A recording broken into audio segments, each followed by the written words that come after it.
Dengan begitu banyak pilihan kurikulum yang ada, tentu kita jadi bertanya-tanya ya, gimana sih cara untuk memilih kurikulum yang cocok untuk homeschooling anak-anak kita? Hai teman-teman semua, Assalamualaikum warahmatullahi wabarakatuh. Udah lama banget ya kita nggak sharing-sharing tentang homeschooling, dan hari ini mumpung ada kesempatan, saya mau cerita tentang satu topik yang banyak dipertanyakan oleh teman-teman saya, yaitu tentang kurikulum. Nah, buat teman-teman yang belum kenal saya, kenalin dulu ya. Saya Vika, founder rumahberbagi.com. Saya seorang ibu rumah tangga dan homeschooler juga. Anaknya 2, anak yang pertama usianya 7 tahun dan yang kedua usia 4 tahun. Jadi sebenarnya jelas ya, di sini saya itu bukan expert, bukan ahlinya, tetapi saya memang orang yang suka berbagi pengalaman.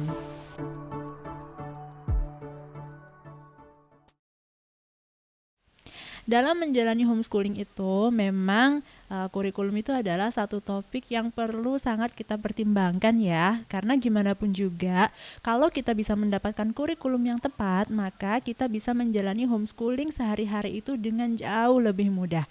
Nah, yang jadi masalah adalah pilihan kurikulum itu tuh banyak banget dan itu bikin kita bingung gitu. Saya juga termasuk yang dulu bingung banget ya gimana memilih kurikulum yang tepat, karena apa yang dikatakan oleh A, oleh B itu tuh suka berbeda-beda dan saling bertentangan, jadi kita makin bingung lagi gitu.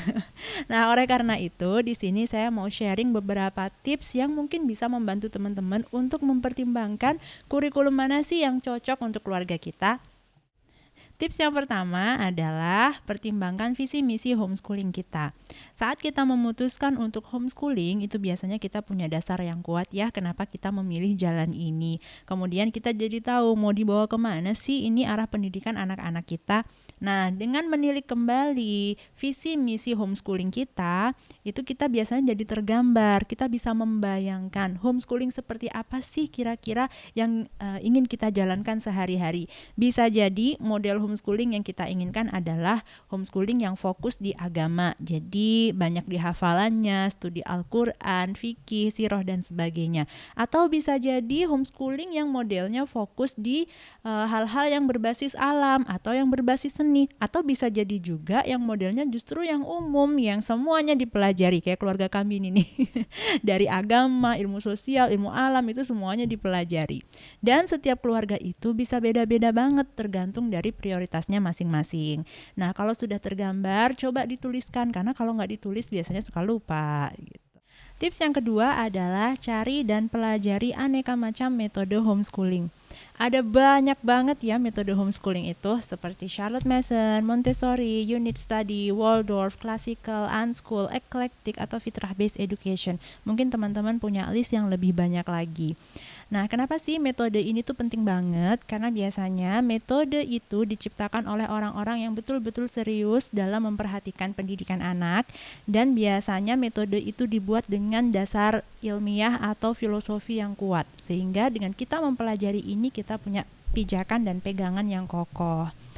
Nah, tentunya kita juga jadi bingung nih, gimana sih cara memilih metode yang tepat? Nah, yang bisa kita lakukan adalah yang pertama tentunya kita pelajari dulu masing-masing metode ya, mana yang membuat kita tertarik gitu. Kita pilih mana yang menarik menurut kita. Kemudian tidak perlu belajar yang terlalu detail dulu ya, tetapi kita belajar dulu dari rangkuman-rangkumannya. Tidak lupa juga kita bandingkan metode-metode tersebut dengan nilai-nilai yang kita miliki, juga dengan bukti-bukti ilmiah yang terbaru, apakah sesuai atau tidak, seperti itu. Lalu kita juga bisa melihat review dan testimoni orang-orang. Akan tetapi kita mesti selalu ingat bahwa visi, misi, dan prioritas masing-masing keluarga itu berbeda-beda. Dan yang namanya review atau testimoni itu biasanya sangat subjektif, jadi jangan ditelan mentah-mentah. Lalu setelah itu kita bandingkan juga dengan visi, misi, serta prioritas kita. Nah, setelah kita mempelajari aneka macam metode tersebut, kita bisa jadi memutuskan metode apa sih yang cocok untuk keluarga kita. Dan bisa jadi apa yang cocok dengan kita belum tentu cocok dengan keluarga yang lain. Jadi kalaupun ada perbedaan nggak masalah ya, itu mah sangat personalized gitu. Oke, setelah kita mempelajari metode, biasanya kita akan jadi terarah untuk memilih kurikulum yang sesuai dengan metode tersebut. Nah, ini masuk ke tips yang ketiga, yaitu pilih-pilih kurikulum yang ada. Jadi pilihan kurikulum itu jauh lebih banyak daripada metode. Dan itu tuh ada yang berbayar, tapi ada juga yang gratis ya. Kalau yang gratis itu seperti Easy Peasy, Ambleside Online, Khan Academy gitu. Kalau yang berbayar ya banyak lah ya. Nah, saat kita mempelajari satu metode, itu biasanya kita akan jadi terarah untuk memilih kurikulum. Kayak misalnya saya kan memilih Charlotte Mason ya, metode Charlotte Mason untuk homeschooling anak-anak. Dan ketika saya mempelajari itu, saya jadi terarah ke beberapa pilihan kurikulum seperti Ambleside Online sama Simply Charlotte Mason. Dan saya memilih Ambleside Online ya karena gratis sih sebenarnya. Seperti itu. Nah, mungkin teman-teman yang mempelajari metode yang lain juga akan mengalami hal yang sama. Kalian mungkin akan terarahkan ke pilihan kurikulum tertentu yang mana itu lebih sempit. Jadi kita tidak perlu research aneka macam kurikulum yang itu jauh bikin pusing lagi gitu. Nah, dalam perjalanannya juga ketika saya mempelajari tentang Ambleside Online ini, ternyata saya perlu suplemen kurikulum tambahan. Jadi di Ambleside itu ternyata tidak ada kurikulum matematikanya, tetapi mereka memberikan rekomendasi beberapa macam kurikulum matematika yang bisa digunakan oleh kita, yang mana itu cukup sesuai dengan prinsipnya Charlotte Mason. Dan saya memilih kurikulum matematikanya Singapura. Sebenarnya sederhana sih alasannya, karena kan kita tinggalnya di Singapura dan itu gampang banget untuk mencari textbooknya, workbooknya, seperti itu. Plus ternyata kurikulum Singapura matematikanya itu termasuk salah satu yang terbaik di dunia dan banyak banget digunakan oleh para homeschooler di luar sana. Jadi ya sudah, kita gunakan ini. Tips yang kelima adalah diskusikan ini dengan suami dan anak-anak. Kalau di keluarga kami, homeschooling itu adalah keputusan bersama, keputusan keluarga. Jadi suami juga perlu terlibat aktif dalam hal ini ya, dalam homeschooling. Nah, salah satunya adalah saat kita bingung memutuskan mau pakai metode apa, mau pakai kurikulum yang seperti apa, itu kita perlu diskusikan dengan suami. Karena yang namanya emak-emak itu biasanya overthinking. Semuanya dipikirin gitu. Tapi kalau kita diskusi dengan laki-laki, biasanya mereka itu bisa memberikan insight yang lebih logis, yang lebih simple, lebih sederhana gitu, sehingga kita makin mantap menjalaninya. Atau kalau misalnya anak kita itu sudah cukup besar untuk diajak diskusi, kita bisa juga meminta pendapatnya, karena gimana pun juga ini yang akan menjalanikan anak kita ya, begitu. Lalu tips yang keenam adalah buat keputusan. Gak usah terlalu mikir.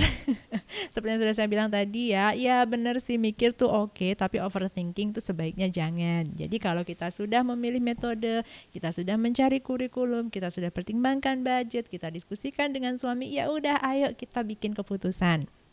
Kalau misalnya ada komen dari sana dari sini gitu ya, itu kan yang biasanya bikin kita ragu-ragu ya, komen orang kayak misalnya kok pakai yang itu sih, aku lo pakai yang ini, ini bagus loh, coba pakai yang ini deh gitu. Nah biasanya komen-komen seperti itu akan membuat kita ragu-ragu, membuat kita mencari lagi, beli lagi, dan itu akhirnya bikin kita jadi mubazir. Oleh karena itu, kalau kita sudah membuat keputusan, kita sudah membeli apa yang kita butuhkan, kita fokus dengan apa yang kita punya dulu.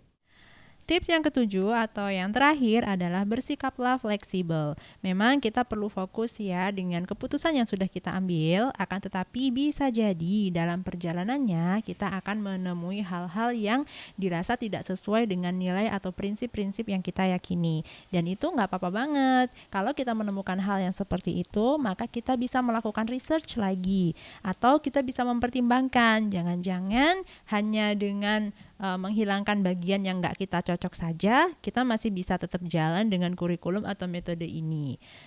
Tapi bisa jadi juga nih setelah research kita jadi betul-betul beralih ke kurikulum yang lain atau metode yang lain, dan itu nggak apa-apa banget, karena gimana pun juga homeschooling itu sifatnya sangat-sangat personalized, sangat berbeda, dan bisa jadi akan terus berubah. Oke teman-teman, itu saja ya dari saya tentang tips-tips memilih kurikulum homeschooling yang sesuai dengan keluarga kita. Mudah-mudahan bermanfaat dan sampai jumpa di lain waktu. Assalamualaikum warahmatullahi wabarakatuh.